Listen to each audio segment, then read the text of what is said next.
Podcasting from a secret location deep inside the political colossus. This is Radio Free GOP, the voice of the Republican resistance. Part of the beauty of me is that I'm very rich. Let me tell you, I'm a really smart guy. What's your name again? John Miller. And you work with Canada? Yes, that's correct. Oh my God, they've got a madman on their hands. We will have no truce nor parley with you or the grisly gang who work your wicked will. You do your worst, and we will do our best. We've come to a turning point, a moment for hard decisions. If not us, who? And if not now, when? It's 11:59 at Radio Free America, and this is Uncle Sam with music and the truth until dawn. Right now, I got a few words for some of our brothers and sisters in the occupied zone. The chair is against the walls. The chair is against the walls. This is Radio Free GOP with your host, Mike Murphy. Thank you for joining us here in our undisclosed location. This is Radio Free GOP. I'm Mike Murphy, and this week, Trump hearts soccer moms? We'll see if that works. And an interview with Washington Post shake-up meister, the great political reporter Robert Costa. Let's go. He used to have a big career, but now he's had enough. Podcasting's like therapy. His shrink says it's great stuff. Radio Free GOP. Life does imitate art, or at least for a day last week, the Radio Free GOP podcast, just hours after we put out our episode saying the Orange Menace would try to spark a comeback in his failing flogging campaign with the proverbial big move. The big move happened. Dos Vidania Paul Manafort. They put him in a crate and sent him air freight back to Moscow. The good Tavares got booted from the campaign by an irritated Donald Trump who clearly hates to read TikTok stories in the media about unhappiness in the campaign. Well, of course they're unhappy. They're losing. But Trump had to do something, and he decided to do what he does best, tell somebody they're fired. So now we're on campaign manager, I don't know, is it 4? Depends kind of on how you count Roger Stone. And Trump is, of course, being Trump. Now, the media is abuzz. Nothing like a new campaign team to start all kinds of process howling about, this means new tactics. The new savvy strategist, fill-in name here, is going to make all these meaningful changes. Well, let's look at the new team and see what we think. It is a guy named Steve Bannon and Kellyanne Conway. Now, Steve Bannon, wasn't that the guy belted by gamma rays who turns into the Hulk? No, the Baron informs me that is actually David Banner. Steve Bannon, well, he looks to me like he's been belted by Glenn Livett. This guy is a character. He is a bomb thrower's bomb thrower. He runs Breitbart News. Check that out if you want to see what frequency he's broadcasting on. He's not even a Republican. He was a leader of the Dump Paul Ryan movement and just about every other crank cause that can turn a dime on the internet. Yes, the business wing of the Republican base, the populist revolt base, is moving into this campaign. That means we're going to see stuff that'll make 20% of the country really, really happy and turn off everybody else. Now, here's the problem. This new command structure has 2 heads. The other one is Kellyanne Conway, a Republican pollster. The media, of course, is all abuzz about how she's going to have a magic new touch on changing Trump. He's now going to go after one of the many key fulcrum votes that decide the election and has decided to date they really don't like Donald Trump, white college-educated women. Now, Kellyanne knows how to read a poll, and she can see what the problems are. Whether or not she can fix the problems, I'm still dubious, and I'm doubtful for 2 reasons. Number 1, Kellyanne is a creature of the Republican base. Her clients include people like Michelle Bachmann and the Newt Gingrich for President campaign. She really has no significant experience with swing state campaigns at a high level. She mostly works for interest groups on the far right of the party. So while I think she can analyze the problem and has, I'm not sure she really knows what to do about it. The other problem is, giving her the benefit of the doubt, if Kellyanne does know what to do, it involves changing a lot of Trump. And Trump is, of course, the atomic clock of Trumpness. There is no changing him. And you can see over the last couple of days how this has stumbled out of the gate, disappointing the media, who would love to write a comeback narrative for Trump. Here's the problem. They can stick a line in a teleprompter where Trump says he's sorry. It's there because somebody put it in the teleprompter, not because he's actually sorry. Trump's never sorry. An egomaniacal fiend like Trump can't be sorry. Trump is what Trump is. He's a toddler. He follows impulses. So when Trump has an impulse, he'll pick up a smartphone or bellow down the hallway at an intern to put something on the interweb with that Twitter thing. Somehow he'll vent it immediately. The two things that provide the greatest threat to the day-to-day survival of the Trump campaign are a cable TV remote control and a smartphone, because Trump likes to watch cable news, react to it, and then tweet about it, normally some sort of insult if he's unhappy. It is a prism into the amazingly potent insecurity of this guy, a reason why almost every national security professional Republican Party has hinted either privately or many publicly that he can never be commander-in-chief. We saw a case study of this when he went berserk on Morning Joe Scarborough right after his new contrition tour had begun. You just can't cage up Trump. Trump is going to bust out and beat Trump, and all the new optics and the good intentions of a Kellyanne Conway cannot change that. Yes, they can stick a few soccer moms behind him in a rally. Yes, they can tell the media that they're pivoting to a new thing, but Trump will never change. It is impossible for him. And when he tries to change, he'll just get frustrated. And when toddlers get frustrated, they throw fits. Now, the media is having a fit of its own because they are dying for a comeback narrative. They want to write the process story of a new strategist came in who had a canny understanding of the swing voter they needed. Something was done with micro-targeting or some other buzzword, and now we have a new competitive campaign, and the fear bomb explodes at Clinton headquarters, etc., etc., etc. So Trump is cheating them of the comeback. Now, if the polls tighten some more, which they will probably do, but not enough to ever show Trump in the lead. He tends to have a ceiling down where he is. Then the media may try to spark the comeback story anyway. They have to make a choice, essentially. They either try to go for a September comeback narrative, where Trump is only losing by 4 points now instead of losing by 8, or they go into Mondale 84 mode and just do the slow death march. He's going to lose. Who's getting fired today? That's kind of a jump ball right now. The campaign could feed the comeback narrative if Trump could actually stick on a new improved script for more than 48 hours. But again, I'm betting against it. We're going to talk a lot about this with Robert Costa of the Washington Post, who's a reporter that covers a lot of the inside machinations of the Trump campaign. He's always on shake-up alert, and Bob will tell us what he's hearing deep inside the campaign about who's up, who's down, and where the Trump campaign may be going. Now, meanwhile, in a bizarre alternative universe formerly known as reality, think about what the campaign would be this week. If we didn't have the Orange Menace out doing crazy things, if we didn't have the media watching them with such a low bar for improved behavior to declare that comeback they're dying to write about, even if it doesn't really exist, what would we be talking about? We'd be talking about the latest Hillary Clinton scandal. Now we find out the Crown Prince of Bahrain has been busy. Now, yes, he's an ally, but look at this thing. He writes a check to the Clinton Foundation for $35 million to, I am sure, do good works. But then the bag men and bag women get involved. Doug Band, who is to gathering up sacks of crumpled bills for politicians, what Babe Ruth was to home runs, the main Clinton money grabber, sends an email to Hillary's trusted henchwoman, Huma, asking for a meeting with the Secretary of State because the guy who coughed over the 35 million fish is a friend of ours. Yes, it sounds like the Lucchese family.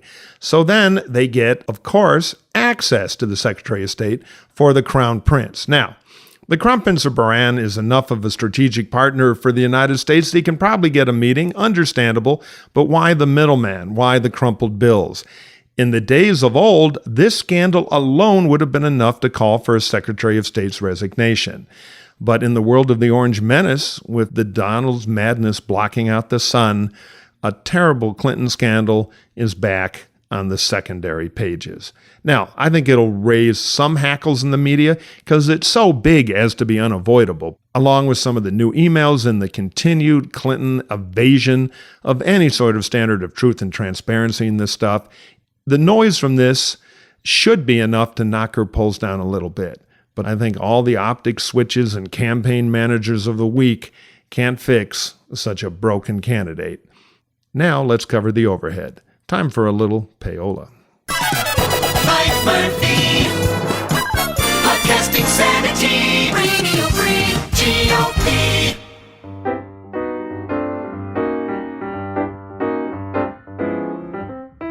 Okay, it's time to earn, and we start with our friends, our initial advertiser, the Private Equity Funcast. The Private Equity Funcast is a weekly podcast hosted by Jim Milbury and Devin Matthews. Those two guys are partners in a Chicago-based private equity firm. Devin and Jim have spent the better part of the last 15 years buying and managing mid-market technology companies.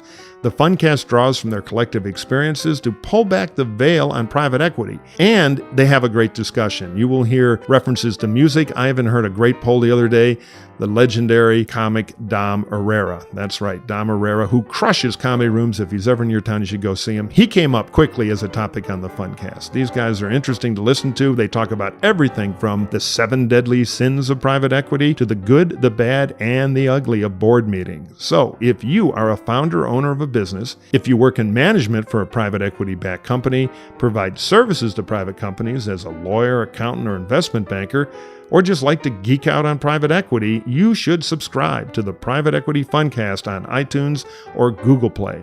That's the Private Equity Funcast on iTunes or Google Play. And guys, I'll be listening for a reference next time to Otto and George, the late, great, filthy ventriloquist. Now, we are also partially sponsored by the folks at Ricochet.com, the smartest and most civil center-right community on the web. No trolls, they guarantee it. Well, they troll me once in a while, but hey, I'm there for that. Become a member. Let your voice be heard and listen to great podcasts. They put out a ton of them, and they carry this one, all of it for just $5 a month. And if you are a Radio Free GOP listener, there's a special offer for you. Get the first month free, no $5. Go to ricochet.com/join. That's ricochet.com/join and sign up today. Now, let's not forget apparel. If you want to really make a fashion statement, and I have to tell you, the studio PR hacks have covered this up, but there are rumors that a group of supermodels broke into a horrible brawl at Nobu in Malibu over a Radio Free GOP t-shirt. It is the fashion accessory of the year. You can get yours on the RadioFreeGOP.com website. They are American-made. They are high quality. We're not talking shoddy Trump merchandise from China here. It is the real thing, and you can have yours either in beautiful formal navy blue, perfect for the opera, or white with the rebellious red logo on it. Both logos are the same, the upside-down Republican elephant logo in distress. And I recommend you get yours today on our website. While you're there, you can also click a little Amazon.com logo. That way, when you buy something on Amazon, and my advice would be buy something massively extravagant, we get a little bit of the money. You pay the same price. Now, we've been using different terms for political payola to describe how we get paid. We're going to rotate now from Philadelphia, getting our beak wet, to Chicago in honor of the Funcast, where we, the podcast, will get dusted off, as in dust off an alderman. That's right. You buy on Amazon, we get dusted off. Nobody loses. Finally, we have a PayPal button. You can click there and send us a few bucks too. We do have overhead here, and we're trying to get to break even. We are close. New ads next week. And a quick question for you. What other merch should we carry? The t-shirts, as I say, they're starting brawls among supermodels, but we're looking at the commuter coffee cup. Now, this is a high-quality item. We're thinking of maybe offering that. If you have ideas about what we should offer, you can email us at comment@RadioFreeGOP. And finally, thank you. We continue to grow in listenership. We're routinely on the iTunes top list now, and that is because of you. We are grateful.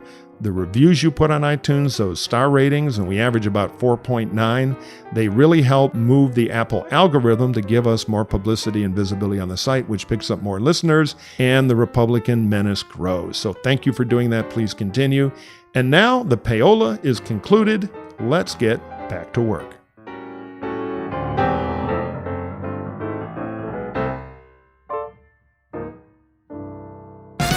Fight for sanity in this crazy year on Radio Free GOP. Our interview this week is with ace Washington Post reporter Robert Costa, a real shoe leather guy who's always looking under the hood of the campaign to find out when the next shakeup may be coming. He's a guy who loves politics, knows his way around the conservative wing of the party, and is an interesting cat. Used to report on rock and roll. Let's find out all about what's really going on inside Trump world with Robert Costa. It's time to ask some questions and go behind the scenes. Here's our latest interview. We'll try to keep it clean. Radio Free GOP. Okay, we are here with Robert Costa, ace reporter, old friend from the Washington Post. Bob, thanks for doing Radio Free GOP. Great to join you, Mike. So I've got a lot of questions for you because you're in the middle of the real grind of the campaign here. But first, I always start by asking everybody the same thing, which is, how did you get into this? You probably wanted to work at a racetrack or some other slippery business, but somehow the college journalism beat even that. What's your story? Well, long story short, it started with concert reviews for me in high school. I was a reporter at age 16, making $50 a story for the Bucks County Courier-Times, circulation about 75,000 north of Philly. And journalism to me was this glorious experience because these record companies would give me 2 free tickets to a concert. I could take a date. Sometimes I couldn't even drive, and I get the girl to drive. And so I could make $50 a pop, see a free concert, go on a date. And I did that for about 5-6 years in high school and in college, being a concert reviewer, and that's how I got into it. You know, Cameron Crowe owes you money because there's a movie about this. I know. So, well, then how did it pivot to politics? I started to think, I would always watch Morning Joe and different shows when I was in college, 2004 to 2008. Read all the political journals in the library, The Nation, National Review, and all these things. I worked for Charlie Rose. I was his researcher and intern. I worked for George Stephanopoulos at This Week for a semester. Went to the House of Commons in England for a semester. Worked for a Tory MP as kind of a speechwriter and assistant. So I just kind of fell in love with politics and journalism while I was in college. And after I went to get a master's at the University of Cambridge in 2008, 2009, and studying Churchill and politics. I was looking for a job over in England, and there was a spot at National Review for this Buckley Fellowship. Bill Buckley had just died the previous year in 2008. So I took this job at NR, spent 4.5 years there, and now here I am at the Post. Wow, that's amazing. You are the only guy I know who gave up rock and roll for politics, trying to see if you could go from the journalism that women think is the coolest to the least cool in one huge, very brave step. So it's like giving up electric guitar to play the xylophone. I've had fantasies, Mike, this election of maybe going back to rock and roll journalism, saying goodbye to this circus, going back to just caring about set lists and the B-sides and all that. I don't blame you. I don't blame you at all. So what would you describe your beat at the Post? Are you on Trump full time or do you rove? I rove. I mean, technically speaking, I'm a rover. I national political reporter, so I can cover everything from Paul Ryan's primary, which I spent a week and a half in Wisconsin this month, to Trump. But I just saw Trump in late 2014 and early 2015 as someone to really keep an eye on. I think the Post was the first newspaper to put his campaign or possible campaign on the front page in a serious way. And the reason I just thought Trump early on had a shot is because of my time at National Review. I mean, I was National Review's Washington editor, their reporter on conservative politics. And I just saw the party fraying and breaking apart at different levels. And so I said to our editors here, we got to keep a real eye on this guy, regardless of whether he runs or not, that he's going to go right for this populism outsider theme. And so ever since late 2014, I've been interviewing Trump, talking to Trump people. Yeah, I think that's something that makes you a little unique and has probably helped your source book, is you're one of the few guys in your business who came out of a organization when you were a young pup that has a lot of conservative street cred, National Review Online.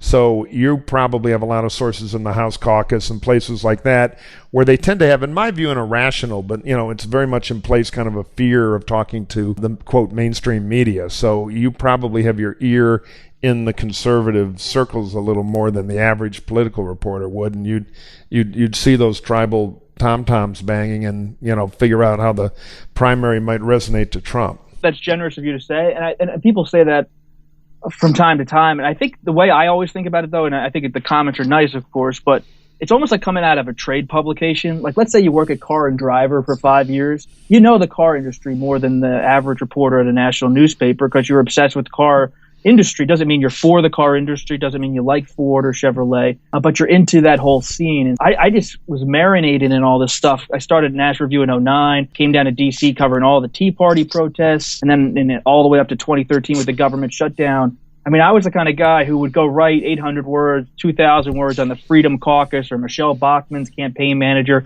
got to know Herman Cain and Donald Trump in 2011 when he's doing the birther stuff and covering it just straight. And that's really helped me just kind of understand this whole world that's not only the Republican Party, but the right, the different layers of the right, and how that all operates together. Yeah, that's an interesting point, because I think a lot of people miss it. They look at the Republican world as one big unified Prussian army.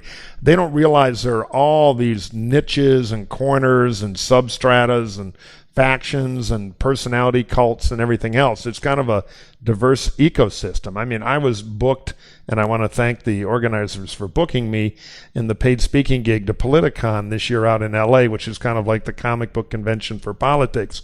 But the big draws there were going to be the people from kind of the conservative Tea Party entertainment nexus, the radio people. I mean, Ann Coulter was there, a couple of guys who were on sitcoms 20 years ago. And here I am, a guy who's worked in Republican politics for a long time, but that kind of auto show world of the conservative movement, is totally in a different place than most of us who are out running campaigns professionally. So I thought it was interesting, if occasionally horrifying, because it very much was meet the original Batman for $20 at times. But it just reminded me of how diverse the Republican, conservative, vast sphere of different tribes are, many of whom are constantly at war. I think that's so important if you're a Republican politician looking past 2016. If you think about the hiring of Steve Bannon to be the chief executive of the Trump campaign, sure, Trump's understanding the whole ecosystem he's operated in, but maybe this is the future, Mike. Maybe the Steve Bannon types who operate in this populist nationalist world of conservative radio, conservative websites, television, media endeavors that are detached from the party, almost hateful of the party. It has become, in a way, of replacement, an alternative Republican Party that Bannon's hiring, the rise of return of Ann Coulter, and all these different people who we thought were fringe players are now central players, because the way information disseminates on the right and the way primaries now work. I mean, I was in Mississippi with Chris McDaniel. I was in Virginia covering David Brat. I'm not saying it's taking over the whole party nationally, but it's a growing block of influence across the board. This populist, nationalist, anti-establishment, not even Tea Party. It's not because it's not really policy oriented. It's its own thing. No, look, I agree. And a footnote for our listeners here on Radio Free GOP, you're referring to Thad Cochran's epic re-election race in Mississippi and the Eric Cantor race in Virginia, which was a big upset loss that became kind of a thing. And look, I agree. The internet and streaming media and other things have given them their own channel. The problem is they're still fringe. In fact, they've doubled down on the fringe. So their ability to actually win big elections, I think, is very small. But their ability to have kind of a self-propelling, and it's also a business-propelled, there's money-making involved, kind of alternate universe, alt-con world that becomes a factor in primaries is definitely on the rise. And Trump is clearly part of that. And the Trump-Bannon thing is the culmination of it, although, again, from a larger point of view of getting the power to govern the country, I think it's going to end in tears and rubble. We'll have to see. I mean, that's the way a lot of smart people in the party are thinking about this, that the party will still have this element if Trump loses the election in November, but eventually, maybe learning from a defeat, the party moves in a more normal, moderate, traditional direction. But we'll have to see it, because the way I think you just talked about it, how the Cochran race and the Brat thing became a, quote, thing. I mean, so much in this Republican politics, if something can become a thing, it gets the national media's attention. It's on television. It's all over the internet. And so as much as Paul Ryan has his Better Way plan and Mitch McConnell may have his own agenda, if something becomes a thing and it's thrown into this Republican fire, it flares up and it's hard to ignore. That dynamic will still exist. No, I don't disagree with that, because the conservative media, let alone the overall process, mainstream so-called media, they will amplify it with whatever the narrative is. And the incentives in the primary don't change, and the fringe players definitely in primaries have power. You see with the Bernie Sanders movement, which is with fringy in its own way ideologically, though not as culturally weird, paranoid, creepy fringy as the guys on the right.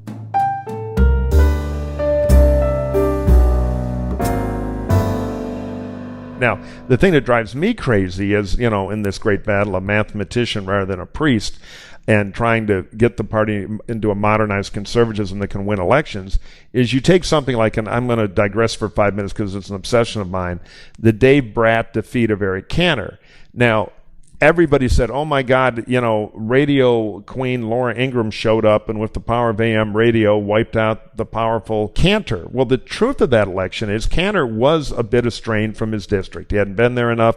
People were upset with him. But far be it the details ever get in the way of a fantastic narrative. But that was a race in a very special state, Virginia, with different rules than almost every other state. No voter registration. So anybody can vote in a Republican primary. And there was no primary on the Democratic side. So every primary activist on the left in the Democratic Party and every primary activist on the right all showed up on the same day. And guess what they did? They punished Cantor. There was actually a post-election survey done that showed Cantor won, albeit more narrowly than he should have, won the Republican vote. But it was the fact he was wiped out by independents and everybody else, Democrats, other activists who could vote in this wide open system that really did him in. Now, that doesn't mean he did not have the populist revolt. It doesn't mean that wasn't growing in the country. I mean, the evidence is still there. But I actually looked up Laura Ingraham's radio ratings in the district, just to see. Turns out they're zero. There is no station that carries her that hits any part of Cantor's CD except one little corner where the ratings were probably 80 people. Now, yes, there's a website. Yes, there's a conservative movement. Yes, Dave Brand had them all. But this is one of these things that gets mythologized. And then, again, we get these radio people are said to be all powerful. Well, I wonder what happened to Speaker Ryan, who had the same ragtag crew go after him, and he crushed him. So I agree the fight is going to be between these things, but I think people underestimate in the longer term the ability of these insurgents to kind of be a niche player and lose as many primaries as they're credited with winning. We'll see. I was up in southeast corner of Wisconsin for a while, following Ryan around, and Breitbart, while Steve Bannon was still running the site, was so against Ryan, and they were working with Paul Nealon, this local businessman, a lot of tattoos, very much against, quote, globalists, this new word we're hearing on the hard right. And Nealon was outside of Ryan's house protesting, and he had Ann Coulter come in and Tom Tancredo, the former Colorado congressman who's very anti-legal immigration, come in. And all these forces came in, and Ryan wins, of course, as we know, by 66 points, 84-16. And it goes to your point, Mike, that, without Trump and maybe without a real base among Republicans in these districts, you don't really have a shot. And the Trump effect isn't as powerful. But I kept thinking back, Mike, to what you told me 3 or 4 years ago when we were thinking ahead of 2016 about these silos, you call them, the Republican Party, and the Cruz silo you predicted would be a major one. And I just think if Trumpism and the populism and nationalism isn't as potent, does the Cruz-type ideological anti-establishment, does that rear its head again post-Trump? Should he lose? Does that become the thing that takes the party that stops the party from maybe moving more to the center post-Trump? Yeah, I think probably. I mean, it's hard to, tell the future, but if you look at I call it grievance politics, but what Cruz really did, and, Jeff Rowe and Chris Wilson talked about it on the podcast, they tried to fuse both the Tea Party populist revolt with the traditional Christian conservatives, who tend to be more economically downscale than the regular Republicans. And there's tremendous power in that vote. I mean, I always thought, wearing my Super PAC for Jeb hat, that the big threat was going to be Cruz, because that silo, which we'd historically in the party been able to overcome kind of in the finals, was growing bigger and bigger and bigger and may dominate the primary. What I got totally wrong was Trump, because I thought he'd be a huge flash. There'd be all this media attention of him, and then he'd burn out because ideologically he wouldn't fit the litmus test of primary voters, and he'd get bored with it, and he wouldn't want to spend any real money. I mean, I had that part about half right. But, I was wrong that he was able to both invade their silo and then just on both being, what we would call in Hollywood a pre-aware title, being really famous and everywhere and well-known with this business persona created in a cardboard set at The Apprentice, he would be able to move into both silos and do respectively enough with regular Republicans and do really well in the Cruz silo that in the end, he found the 43% he needed in a multi-way to get nominated. That did surprise me. I thought he was going to be capped in the high 20s, and I was dead wrong about it. I think a lot of people were, because we all kind of ran campaigns based on that assumption, and here we are. Here we are. Yeah. So tell me a little bit about what is a day in your life like? I always know you're sniffing around the campaign staff, looking for a good scoop or maybe a good shake-up or any kind of news you can break. How many tip calls do you get a day? What's a typical Costa day like when you're not working on a story like, invading Wisconsin to get inside the Ryan race? I don't want to give away too many of my secrets, but I'll give away a few. So, all right.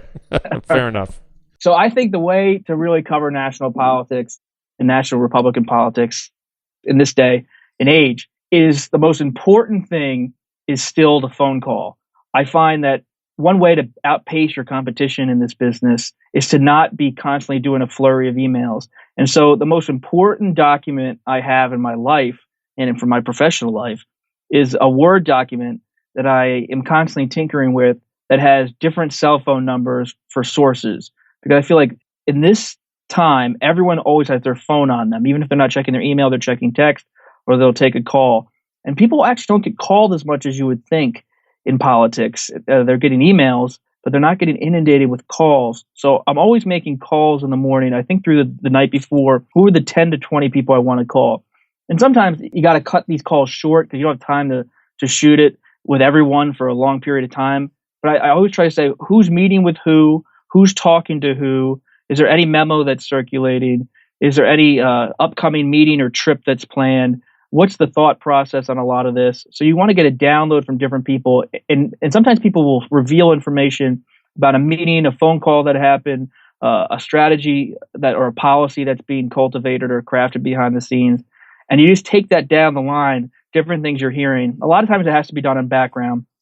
And if someone says something really good to you in background, a lot of times I try to say, let's put this on the record. Let's talk. This is news. Some people won't even really recognize they have news, but they'll have it. And so you're just thinking through who you can call and building hour by hour. And you also have to have those numbers available because in this environment, news is breaking constantly on Twitter.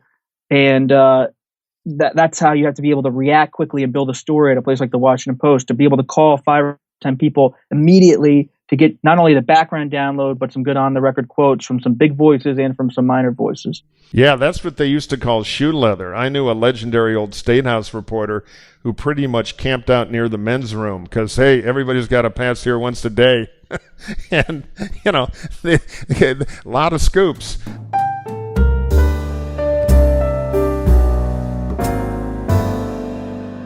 The other thing I think is, you work the middle level staff. I'll never forget when I first started out as a young consultant several decades ago, out of nowhere, and I was like, middle level or kind of up and comer, but I wasn't like the big cheese by any means. I was trying to earn my way in.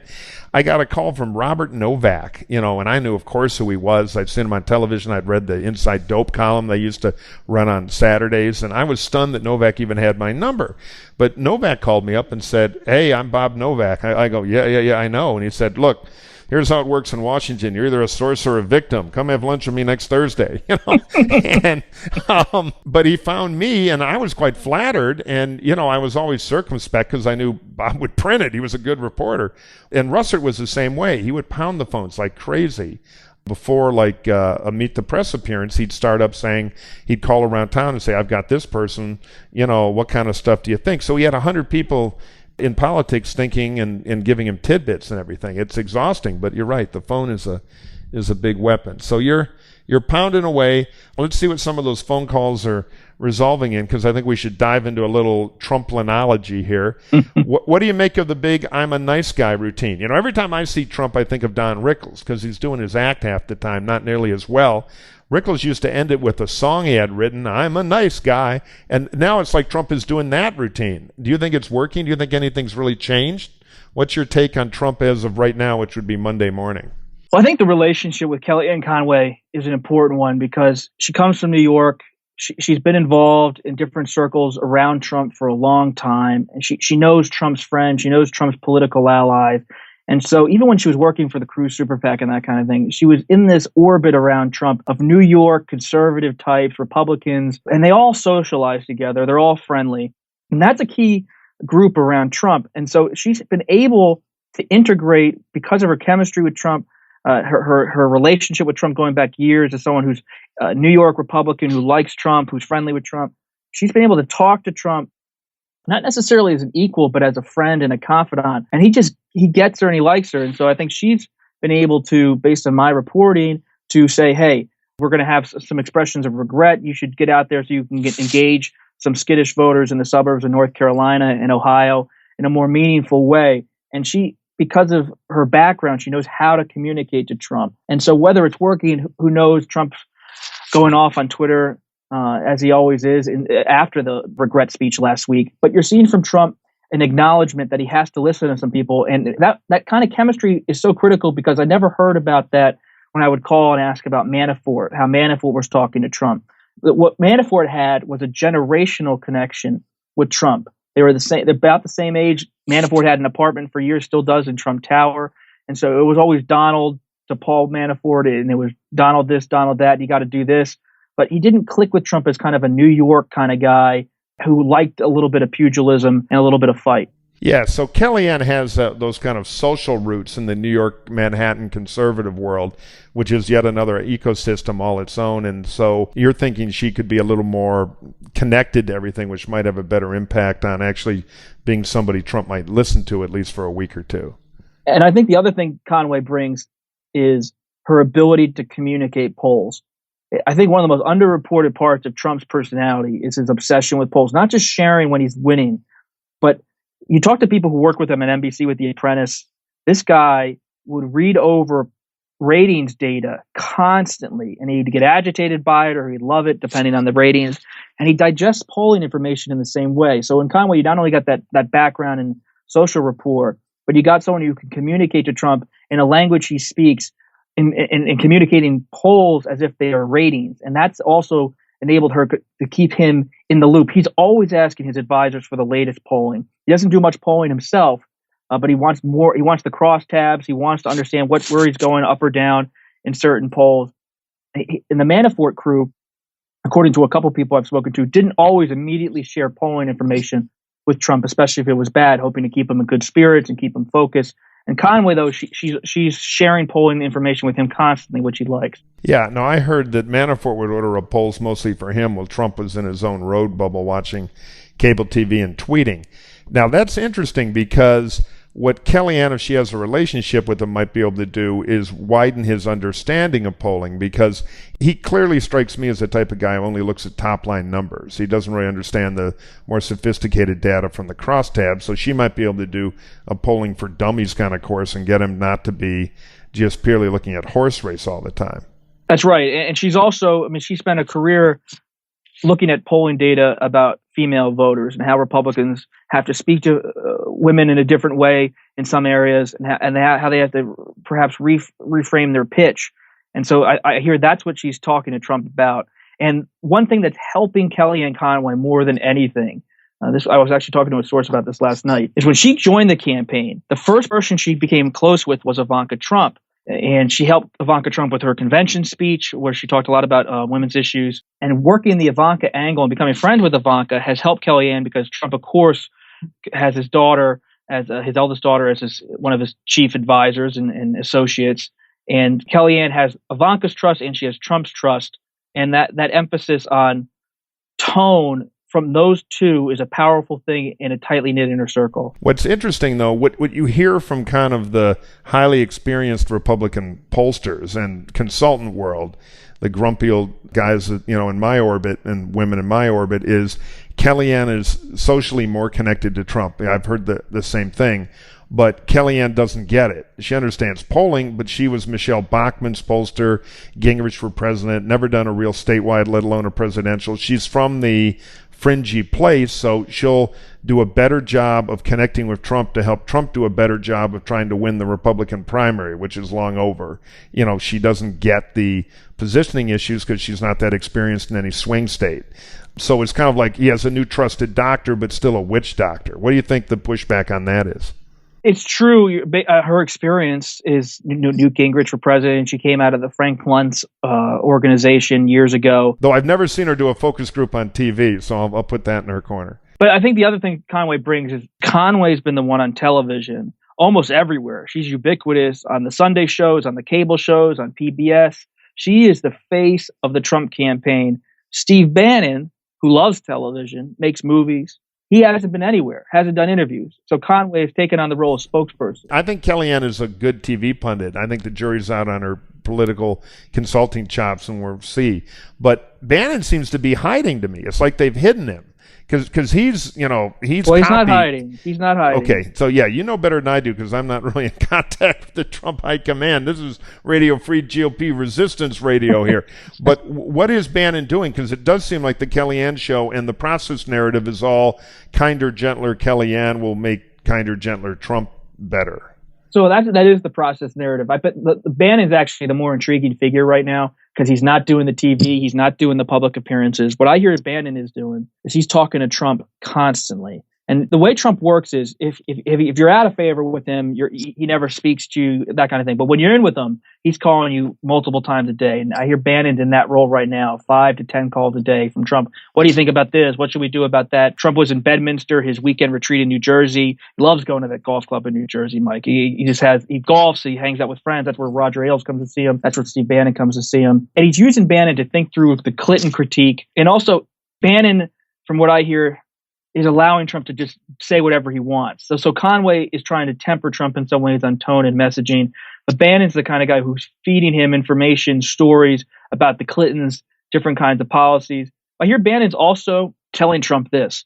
You have to change the image you're sending to the country as you try to look more presidential. Bannon had a hand in this national security meeting in recent days where Trump sat around like a cabinet-style office in Trump Tower, looking like a president, trying to look like a president. That was the Bannon model. Bannon had a hand in saying, let's go to Baton Rouge, let's go to Louisiana with a small camera crew, maybe a couple reporters, have the image of you giving out supplies. So Bannon is a guy who's made movies. He did the Sarah Palin documentary that gets a lot of talk, but he's done a lot of different projects in Hollywood over the years. Not high profile stuff, but he understands the power of an image, and that's what he's doing, as well as he's giving Trump kind of anti-Clinton fodder.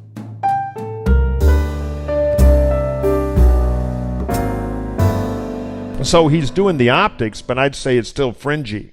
I mean, the national security people around him were out of a Jeff McNally cartoon in the 80s, the rabbit, with the top hat, the guy with the aluminum foil suit. So he's trying to do more modern optics, but the core Trump content, to me, doesn't seem to change. I mean, this morning he's doing crazy tweets about, I hate Morning Joe, I hate Mika, I've got a secret story to tell about them. He seems to be the same old Trump. So it'll be interesting to see if the Kellyanne, if she really is the modernizer, and again, I keep thinking Michelle Bachmann-Polster, but perhaps, versus Bannon. If you've ever read a paragraph of Breitbart News, it's just pure moonshine from the fringy right. How that all reconciles with Trump, who still does whatever the hell Trump feels like these nutty tweets this morning, I don't know. I'm dubious that new and improved will come, but that's clearly the narrative. Well, I'm dubious in terms of the process narrative being oversold. I'm not of the school of leading into Kellyanne Conway being some great force that's going to change the Trump campaign. My reporting bears out she's definitely giving him counsel. She was the one who helped change his tone, who was behind the regret message. She wants to have a different kind of public face when she's on television as a pundit and as a spokesperson of the Trump campaign. But the reason Conway is there and Bannon's there is because they saw with Manafort, it's perilous to be near Donald Trump and telling Trump what to do. You can advise Trump, you can lead the racehorse in a certain direction, but you can't yank him. And I think both of Bannon and Conway, when you talk to people close to them, they acknowledge they're not going to try to get into some grand positioning behind the scenes saying, Mr. Trump, you must do this, Mr. Trump, you must do that. It's a guiding, low-key mentality. And it's clear that when Trump reads a TikTok story, because he must read every clip the way he acts, about anybody scripting him, whoever that scripter was is found, hanging upside down in the Trump Tower garage the next day, hence the late Paul Manafort. No, he's furious about that. I mean, one of the things I reported last week was when he gets this story, the New York Times and from some other outlets about Manafort trying to push Trump in a certain direction, and things getting a little chaotic in the Trump campaign. He was at Woody Johnson's house, the owner of the Jets, out in the Hamptons for a fundraiser. And you had Rebecca Mercer and Bob Mercer, these wealthy Republican donors who were close to Cruz. Now they're close to Trump. They're telling Trump, hey, these stories aren't that great. And other donors are coming up to Trump and saying, hey, this isn't great. And the thing Trump hates more than anything, based on my whole experience, 2 years following him closely, he does not like to be embarrassed. He doesn't like to be called low energy. He doesn't like to be called be embarrassed. And I think people who were at that meeting in New York in the Hamptons said he got furious. He didn't like this idea that there were all these stories out there that he thought were absurd, that he was the king, he was in charge of his campaign.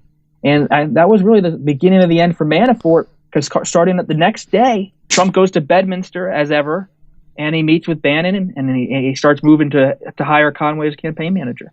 Oh, it's crazy. I always thought the best nickname for Donald should be Needy Donald, because it would drive him nuts, and it's completely true. It is, I think, apparent from your reporting, what I've read under your byline and in other places, that the Trump staff, or at least some of them, are talking. That, there's a lot of backgrounding going on. These stories don't happen by themselves as much as they drive Trump crazy. How would you say the internal morale is in the Trump campaign? Has it gotten any better? And will more bodies be flying out the window soon because there's a new leadership team? Well, I think if you work for Manafort, or you're a close Manafort person, you may be on your way out. I haven't seen things formally happen yet, but I hear some departures are certainly in the works. Because if you lost your guy, your contact, your main person in the campaign, you don't really feel safe, perhaps, in this new campaign political structure where you're kind of isolated or out of the loop. But I think the people who come in from the national scene, they're always jarred when they start talking to you about working for Trump or having worked with Trump on a state campaign or had a meeting with him as part of a donor thing or a Republican Party thing. Because they just never met someone like this who's so raw, so willing to brawl behind the scenes, and so dominant in every kind of conversation and exchange. But the people who've known Trump for a long time, they say this is how he's always been. I mean, running a real estate company was always him at the center, him at the top. And so it's not a normal feeling for a lot of these people who come in from the outside. They have to adjust. And that's why the narrative often is Trump's out of control, or he's not listening, or he's distracted. But that's how Trump has always been. Trump he's a reactive person.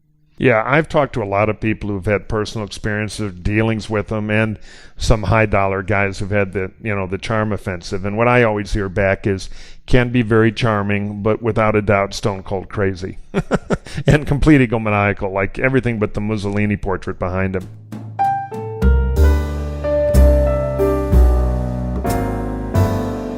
What do you think happens to Fabrizio and some of these guys who are experienced campaign consultants that Manafort brought in?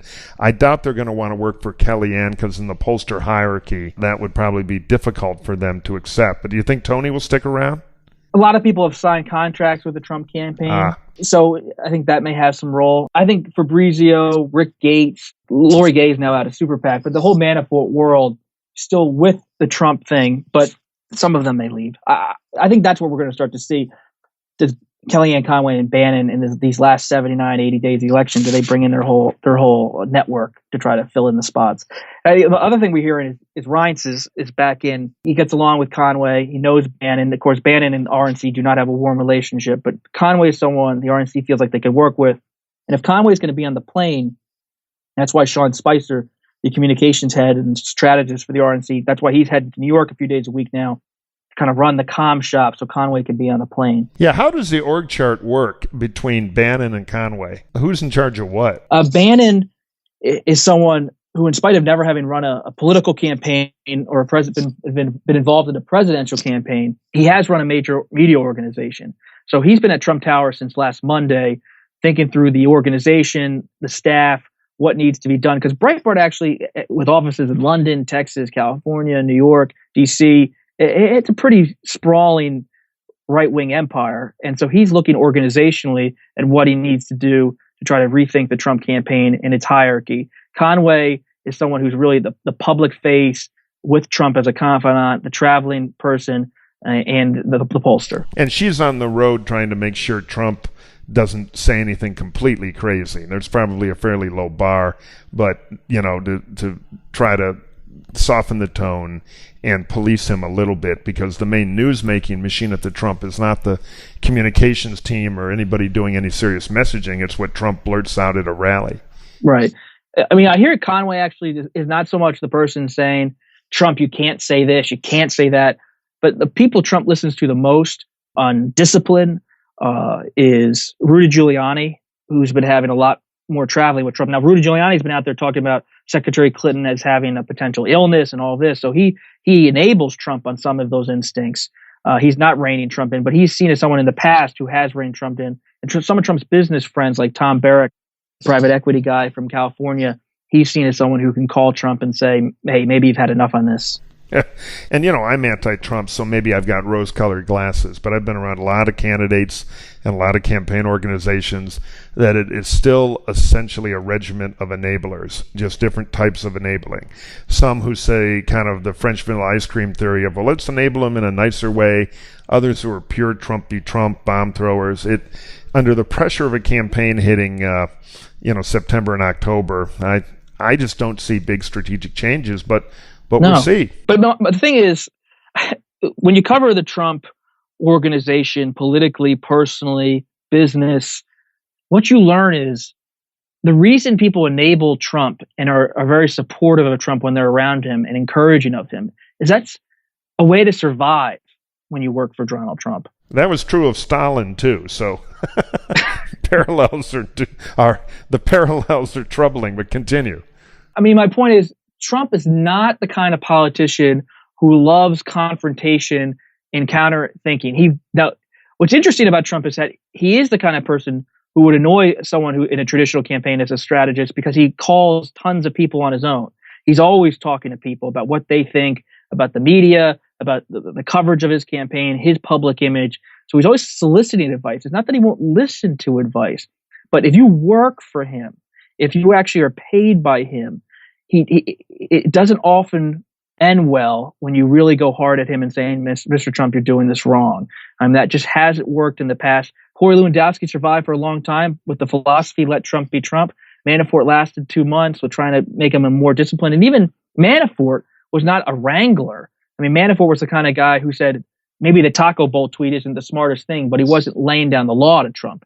Even that nuanced discipline was more than enough to get him in an uncomfortable position in Trump's world.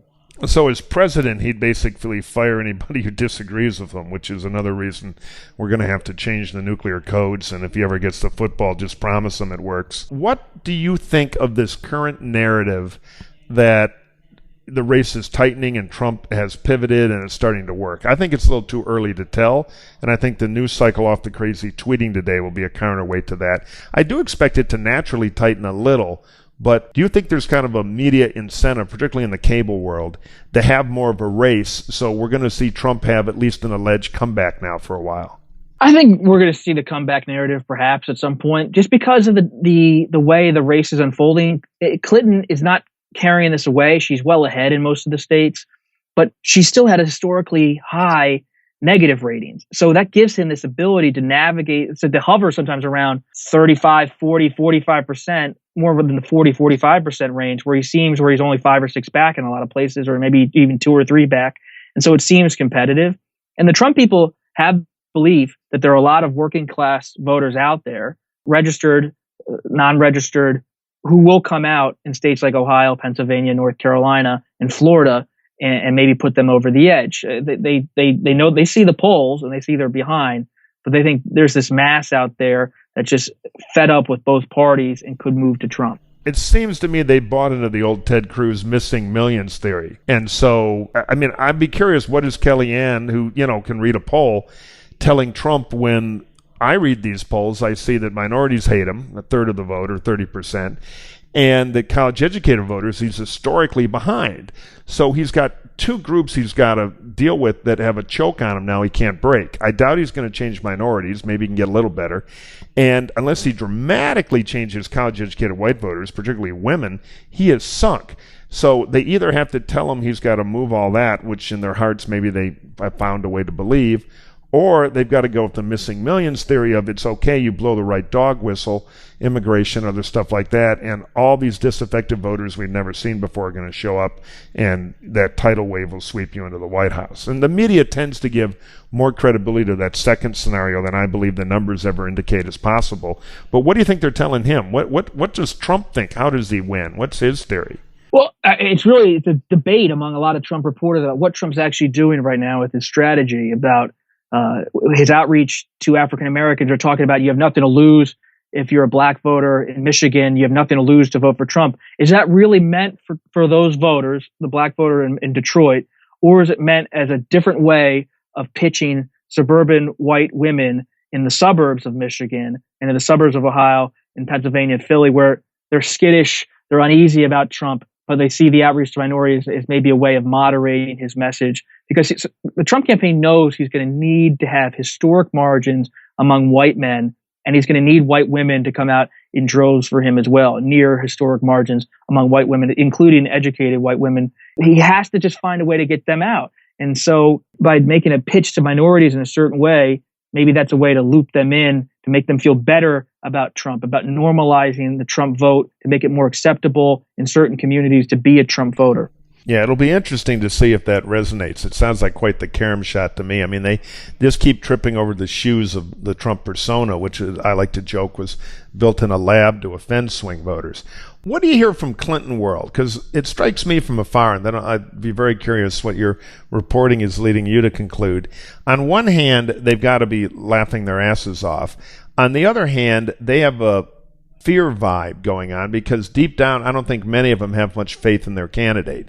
She's a pretty awful candidate. So I think they're probably haunted by this specter of things are too good to be true with Trump and something will go madly wrong because in the clutch, they don't think she'll be a performer.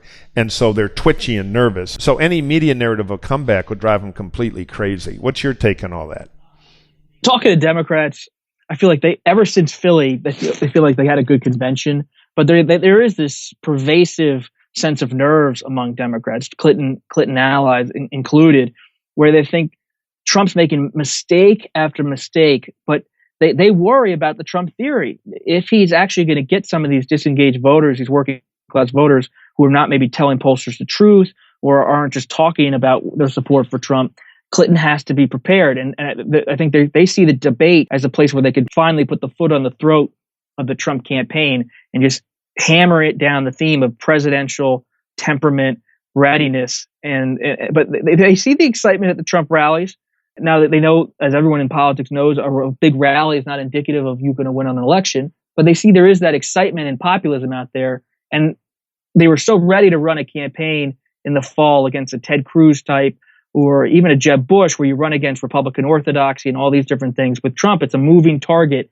And he's going to bring up things about the health, about different conspiracies from over the years that usually would never be part of a mainstream Republican campaign. And so they have to adjust to this. It's a moving target. It's a different kind of fight. But I think Mook, he's getting a lot of credit within Democratic circles for not taking Trump for granted and thinking this thing is just going to be a smooth ride. He's the kind of campaign manager, Robbie Mook, who's saying we have to be on edge every day because this thing is unpredictable. Oh, that's always the smartest thing. I used to joke when people asked me the polling in a tight campaign, what's the poll? I said, we're 2 points behind, no matter what. It gets everybody focused right. I think they have to be careful about how they think through the debate, though, because Trump is going to bluster and he'll have that belligerent strength. He'll have plants in the audience screaming for him, which is why if I were them, I'd want to debate with no audience. And she could quickly just become kind of braying and defensive, not her best persona. And she tries to win the New York Times editorial debate, switching into French, the language of all nations, while he is just slamming away.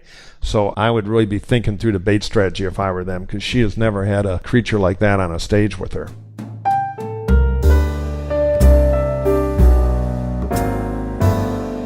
And he's going to really go for the jugular from everything I hear. I hear debate prep started on Sunday in Bedminster. Trump's not having a formal debate prep yet. Kellyanne Conway's just putting binders in front of him, but he's looking over. He's got material on Clinton's Senate race in 2000, on her presidential race in the primaries in 07, 08, and of course her debates with Bernie Sanders and others. And I think the Trump thing is he's just going to go all out fight.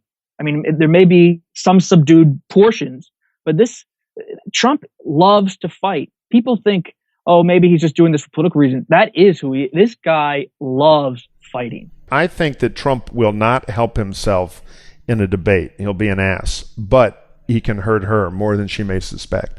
But we will see. Not my problem. Is Ailes showing up for the debate preps? Is he there in person? Or they haven't actually had him? They're just doing binders? They haven't actually had him. And I hear the Sunday meetings were mostly strategy meetings and they weren't formal debate prep. I think the Ailes relationship with Trump, for now, I've been careful about not leaning into it because you got two guys, media savvy, near the same age. They have a similar worldview. They hang out. They've had ups and downs over the past year, but they're chummy. And does that mean he's an advisor? Is he this Rasputin type figure in Trump's inner circle? I'm not so sure of that. I think Trump has his own reservations about some parts of Ailes. He trusts Ailes' judgment when it comes to showing Ailes some ads, to thinking about through the debates. Yeah, no, there's only room in Trump's ego for one Svengali, and that's the mirror in front of Trump. I will say, knowing Roger, who is an old friend and gave me some great breaks early in my career, what makes Roger a great debate coach is he grabs you by the lapels. He is a drill sergeant, and he's blunt, and he cuts through all the BS that other staffers are often afraid to do. So if Trump doesn't like people who stands up to him, an in-person debate session with Roger Ailes will last about 4 minutes. And that'll be the end of that. And Roger is not the personality to deal with kind of tin pot dictators. So I would pay significant money to be a fly on the wall for that 4-minute experience. The other question is, real debate prep is not handing a candidate a thick binder. That's actually bad debate prep. Real debate prep, you simulate a debate, which is often done badly too, with a limited number of people so they can get kind of ring-wise to what they're going to go through. And the person playing the other side, normally you don't want a big flashy person. That's the mistake they all make. You want somebody who will spend the time, I like to use like tax lawyers, to memorize all the material that the other candidate already uses on the stump. So you're not hearing it for the first time in that debate stage if you're a candidate. You really have an accurate, because you can predict what Hillary Clinton's going to say to 90% of the questions in a debate. And so, the candidate learns in the simulation to get all that in their head so they're not reacting to it. They have their own material. It takes tremendous discipline, which again doesn't strike me like Trump. I think Trump will do the thing where he'll sit in his gold throne in the office or wherever at the golf course and have various supplicants in the campaign pitch questions at him, which is like the bad congressional candidate level debate prep. And my guess is it'll just be the same old Trump with a few new insult factoids. But we'll see. I guarantee you, and this is not a brave prediction because everybody knows the ratings will be stupendous. It's going to be the biggest freak show in the history of American politics. You think back to recent Republican debates on the presidential level, Senator Portman of Ohio has always been one of these key players behind the scenes for Romney, for George W. Bush, but he's up for re-election in Ohio, so he's not part of the process. I think it comes back to the point we were talking about earlier. A lot of people around Trump, they know it's good to be around Trump and to be by him because that's where you can be influential, but you don't want to hang out with Trump too long lest you annoy him, you bore him, he starts to disagree with your point of view. And so I think debate prep is so critical for Trump. And I think how he handles it is going to be one of the great reporting targets of the next few weeks, because if he can really execute and change and focus, I mean, those debates could be a breakthrough moment and actually kick through a campaign that's relied on media exposure. This is the ultimate media moment that Trump has to own if he's not going to be competitive in all of the swing states and on paid advertising. Yeah, look, I agree. The campaign has multiple milestones. The first one are the two conventions, big messaging platforms. Democrats clearly won there. The second one is the ad war from the convention to the first debate. The Democrats are crushing him there because he hasn't engaged in it. They've got all the advertising with the exception of a few million of, anti-immigration stuff he's just started running. And then there are the big debates, which are the big earned media super moment.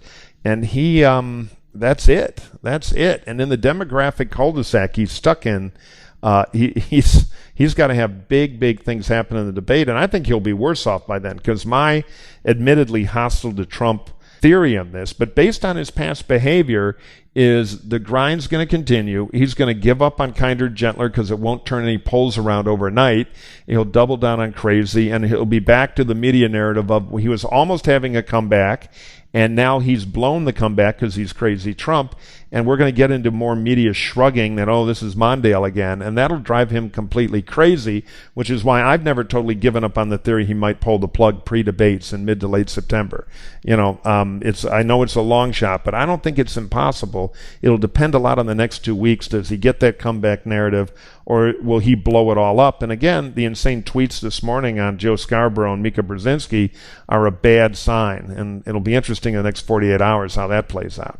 Not only over the next 48 hours, but over the next 4 or 5 weeks. It's not, the debates aren't around the corner. The debates are late September. Late September. And that's a long time for Donald Trump. And this is a long time for this new team to try to keep him concentrated on the debates, on prep, on a more, centrist message for some states at least. But the Morning Joe tweets, his different things he said at the rally in Virginia over the weekend, he's moving in a more Trumpian direction with a few I don't know if pivot's the word, but a few tweaks here and there to try to win over some voters and change the broader narrative that he's gone full Breitbart. And so it's kind of part Conway, part Bannon. That's where we're at, and we'll see how long that holds. Yeah, that's the jump ball now. Which way will it go? And it always boils down to me is he is the only toddler in America emotionally that owns skyscrapers. And what do toddlers do? Whatever toddlers want. So I know where my bet is.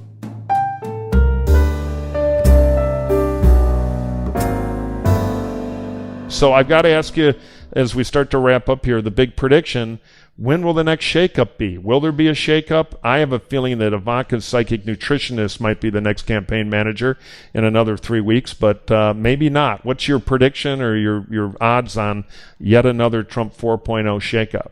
If Bannon continues his low profile and being the whisperer to Trump and being friendly with Trump and talking to him 5 to 10 times a day, he's in a pretty safe spot.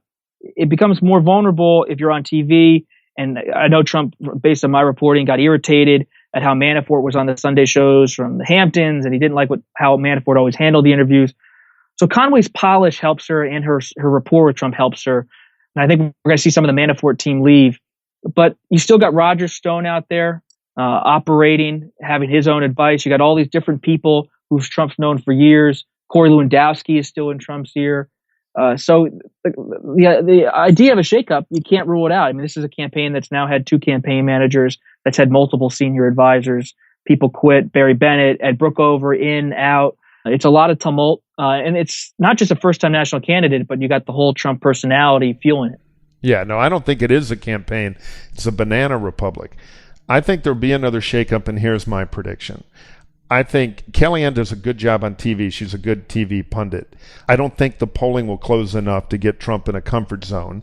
I think Bannon will see Kellyanne on TV, and being an egomaniacal lunatic himself, will start to think, why am I not on TV? I'm the guy with the badge with the most stripes here at headquarters. I'm the guy who changed the way the desks are all laid out. I'm Breitbart News. He'll start going on TV.